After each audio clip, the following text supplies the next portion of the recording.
A 24-year-old Sioux Falls man admits that he knew he was selling pills laced with fentanyl, pills that led to the deaths of two young men.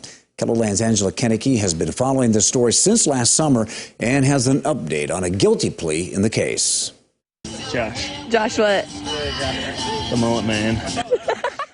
In August, 23-year-old Josh Steinfurth and 24-year-old Tanner Schultz both died after buying, crushing up, and snorting a couple of pills that they believed were prescription opioids.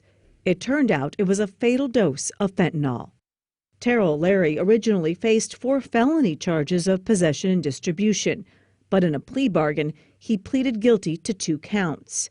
Larry told the judge he knew the pills contained fentanyl, which he sold to Schultz out of his Tally-Ho apartment in central Sioux Falls. That broke my heart as a mom, because he's pretty much, a year older than my son.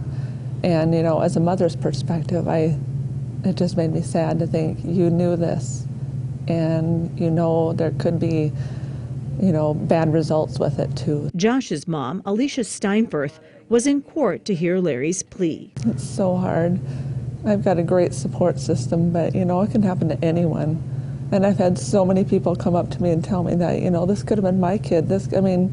Josh was such a good kid, and, all the boys are good kids. Tanner, they were good friends from work, and they just made a decision that, cost them their lives. And, I hope to, teach others that, we want to, inform kids and adults, that it only takes one time. Under South Dakota law, if illegal drug distribution results in death, the dealer can face an even more serious felony charge. But that didn't happen in Larry's case.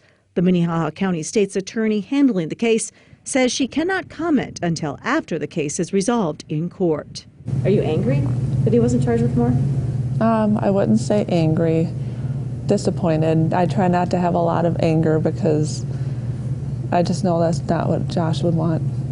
He was such a happy guy, always looked for the positives. For the counts of possession and distribution, Larry now faces a minimum of 1 year in prison and a maximum sentence of 7 years. He'll be sentenced on June 15th.